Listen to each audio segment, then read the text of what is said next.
After waiting 4 hours for them to issue new tickets, they've put Michelle and I in carriage 2 and carriage 7. Okay, today Michelle and I are taking the high-speed bullet train here in China from Kunming to Dali. It's going to be a lot of fun. I hope it's going to be a lot of fun anyway. I'm going to take you on the ride. Let's go and see what it's like to take a high-speed bullet train in China. So we've just passed that big Walmart behind us, and we're almost at the subway. I'll do a separate little video on using the subway here in China. We're not going to actually film the whole subway experience because I think this video will be all about using the bullet train. Starting to get busy on the streets. Okay, we've just got off the metro. Michelle and I are heading now to the high-speed bullet train to Dali. So this is the metro station now, but it's the South Kunming railway station, so it's all part and parcel of the same network. And hopefully it's going to be quite simple to get out of here and onto the bullet train. So you pop your ticket in and it gobbles it up. And now we're in the railway entrance. It just says entrance, and at the top it says West Square off to my right and entrance off to my left. Size of this place. This is the largest railway station in Kunming? Southwest China. So you can see just down here there's a great big square, and then we've got the main entrance here. So we've got to find a place. We've got to try and work out where our train goes from what platform, whether we have proper tickets. At the moment we got our tickets issued from our hotel. How much were they, Michelle? About $20. So they were for 2 tickets it was 320 RMB, and that included a 15 RMB agency fee. So in total it's about 150 RMB, 145 to be exact, for the ticket to Dali. Sweet, thank you. So a little confusion there. The girl didn't understand, or she wanted to try and tell us our check-in time was 11:50 or so, and our train is around about 12 o'clock. So we've got to put our bags through an inspection again. Wow, this is a real bun fight. Should I go here? Hello. Thank you. Thank you. Okay, so the bags are coming out. There's a knife in there, they're not going to take our right. No, that's alright, they can take that if they want to. Looks like we're being stopped again. Okay, so usual pedantics, whenever we travel anywhere, we're going to get all the issues. So Michelle has got a tiny little, almost a butter knife in the bag, and the girl wants it, she wants the knife taken out. Okay, a little drama. I mean, how do you do long-term travel around the world? We have a small knife we use for, paring, cutting up fruit. They've taken it off us, and they've taken it off us and got rid of it. So luckily it wasn't an expensive knife, or if I'd been traveling with my very expensive chef knives, I'd be very annoyed, because they certainly wouldn't be taking them off me. I'd go a different way. So there's a nice little shop this side of the strip search. You can pick up drinks, cold drinks, Coke, Fanta, the usual suspects, and any food you need. Michelle and I don't need to, we've got plenty to travel with.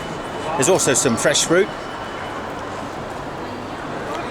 And I wouldn't be surprised if you can't buy a knife in there.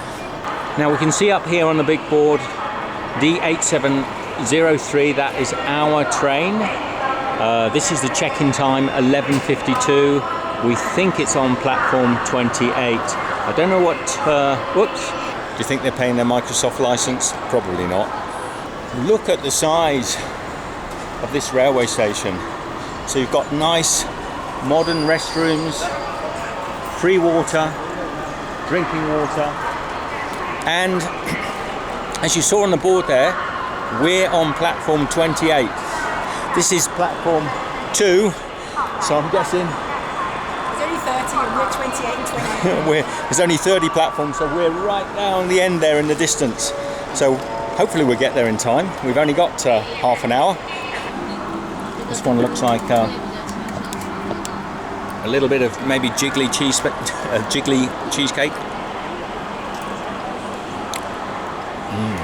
That's nice. That is lemon. That is actually lemon as well.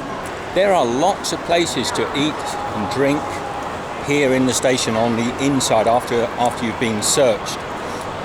And if we'd known that, we possibly wouldn't have stopped at the bakery earlier and picked up some things to eat en route. So we're at number 10. He's got the right idea. If I'd known, I would have bought a bike. So as we walk down to our platform, I can tell you a little bit about the train. This high-speed bullet train was only introduced last year, early part of 2018, and replaced the old service that was a 6-hour plus journey to Dali. Now with the high-speed bullet train, it's only 2 hours, getting up to speeds of 200 kilometers an hour. So it's made a huge difference. And they run these trains so frequently.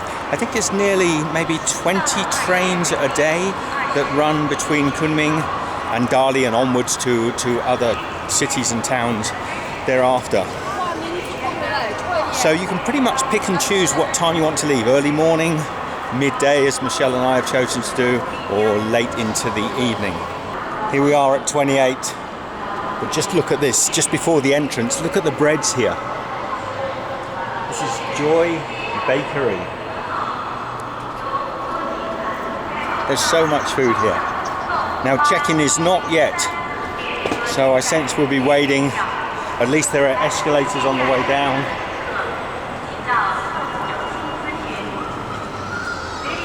Oh, there's a queue. So the queues are forming already for the train. Now we've got pre-assigned seats. It's not business class or anything, is it? We're just normal class? Okay, so we're normal class. Probably in the wrong queue. Who cares? We'll get through.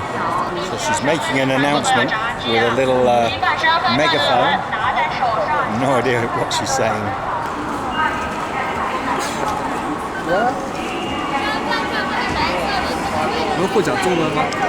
Sorry, I don't speak.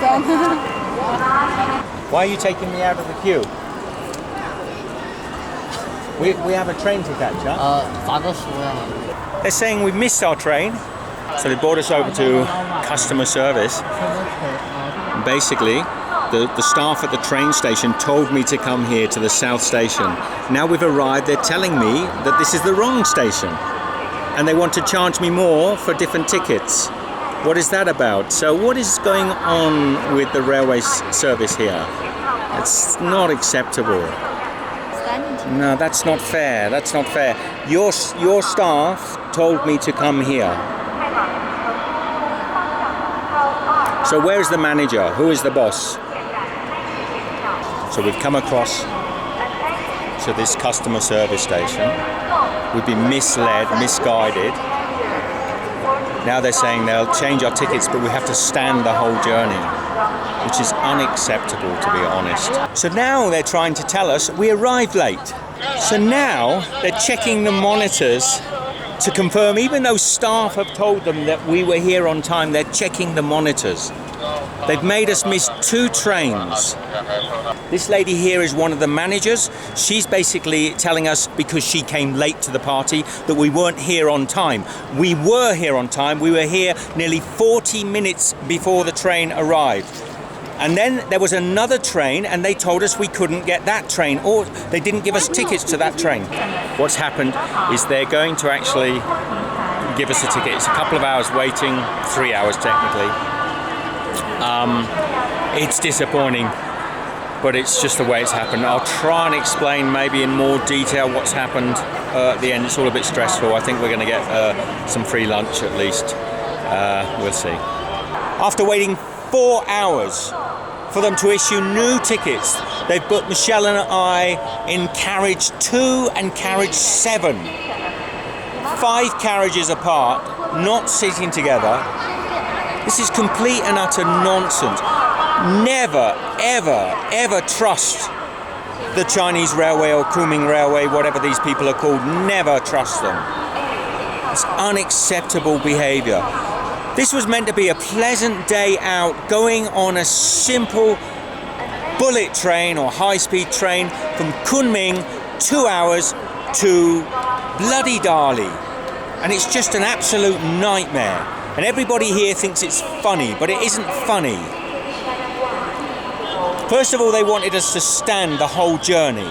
And now they want us to sit in 5 carriages different. And all they say to us is they're going to give us, we can go and ask someone to change seats. Yeah, that's all right. If you're in the same carriage, oh, can I sit next to my 5 carriages apart? So I think now I can probably explain to you a little bit more about what happened at the train station.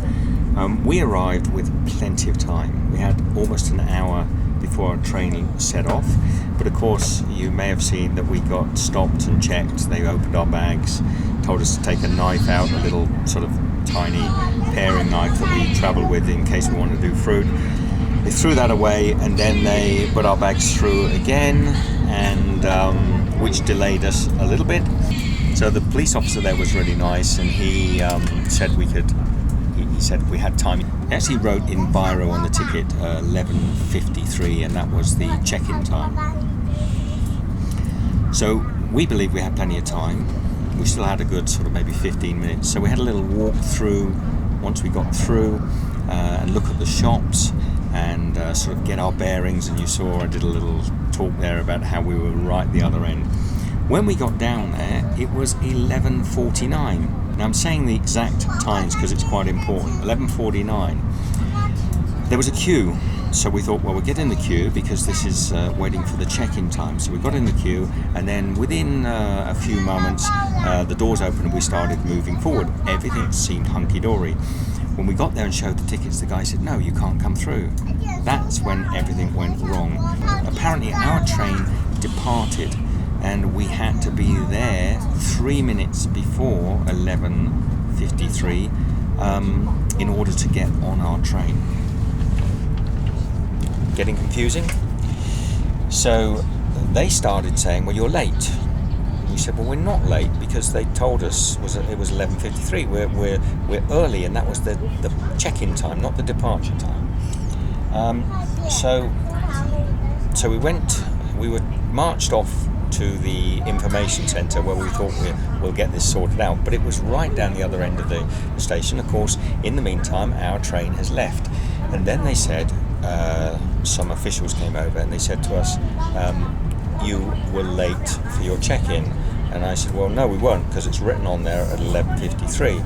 And we were there before then. And they said, no, you weren't, you were late. So now we're arguing pedantics. So they downloaded the security camera footage, and they showed Michelle and I arriving at 11:49 in the queue.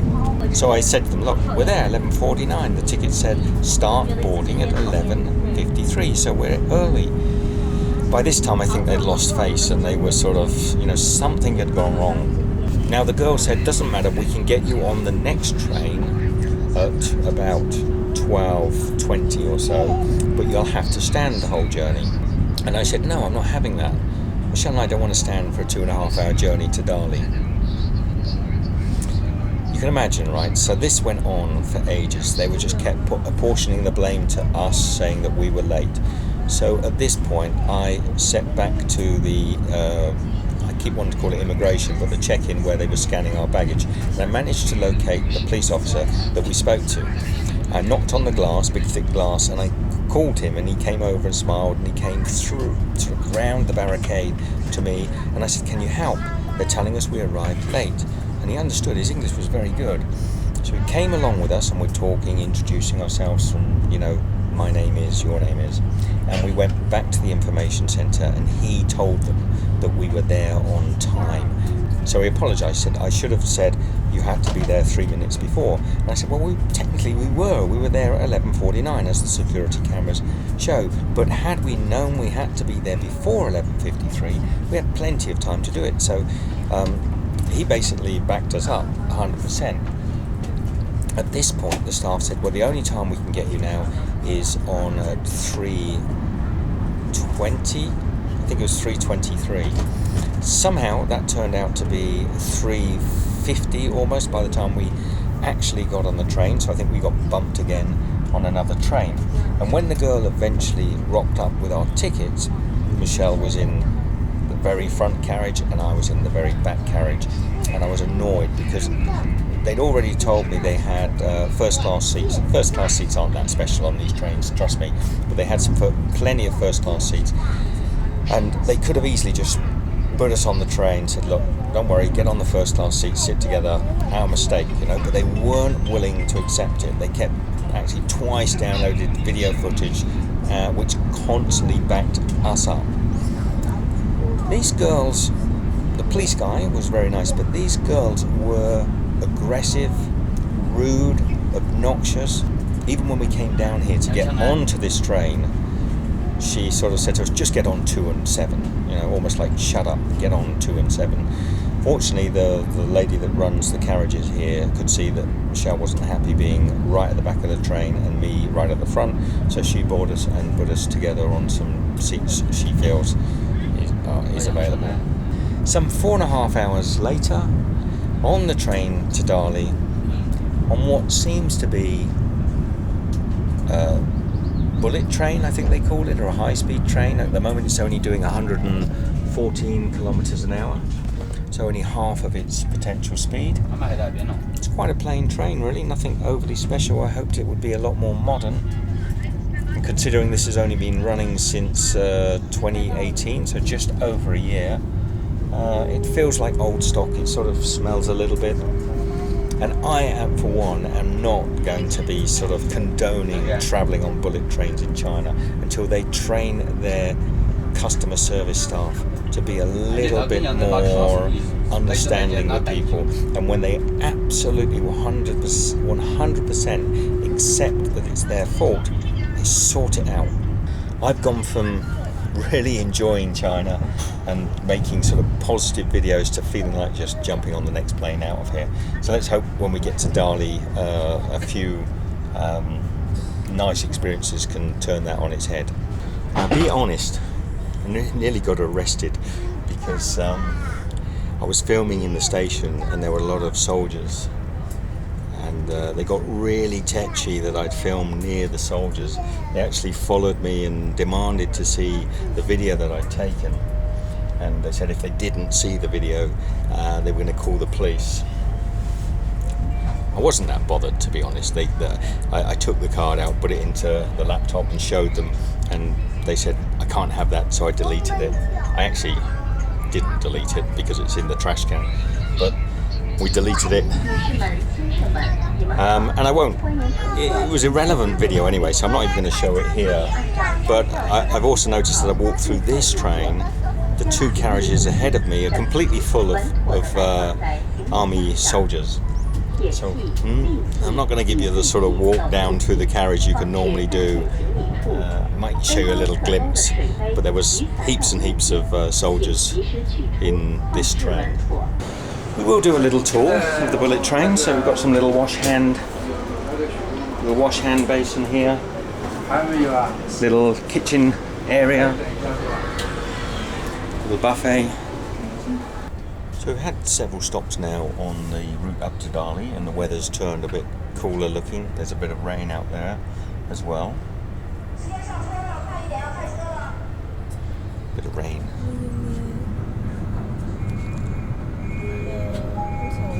So it seems we're at Dali. Look out here. So we'll see. I hope we're in Dali. We'll ask the girl before we get off. So there we are. The bullet train, or the, what do they call it? Bullet train. High speed train. So the high speed train from Kunming to Dali. There she is.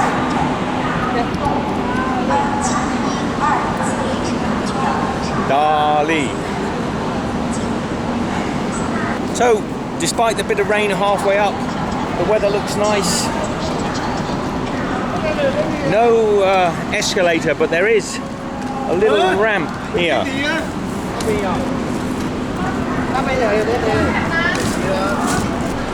A very tricky little ramp. Are you able to do it?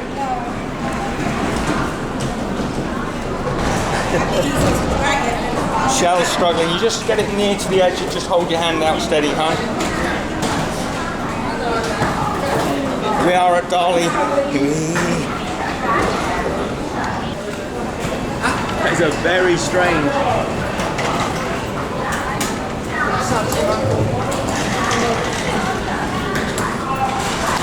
Very strange way of getting your suitcases down the slope.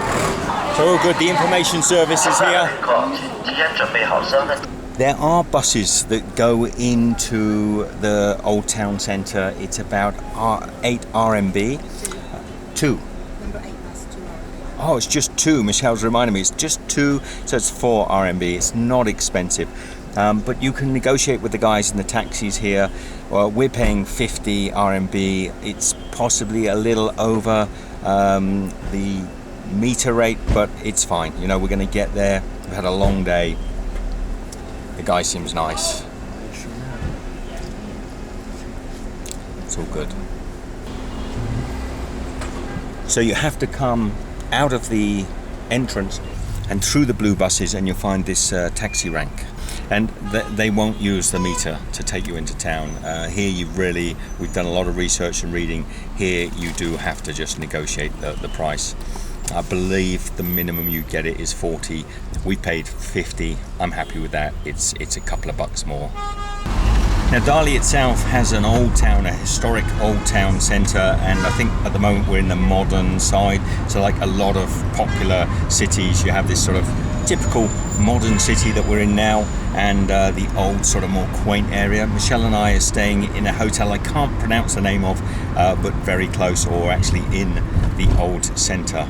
But I quite like this. It's just like Kunming. It's clean looking, structured.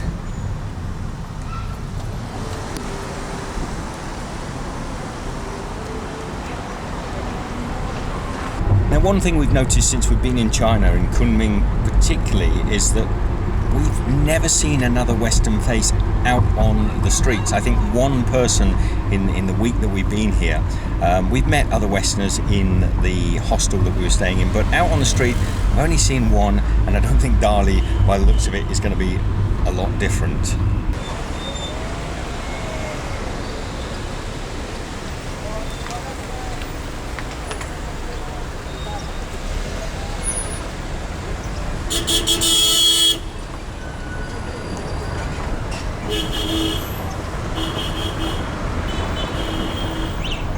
Okay, we're pretty much here.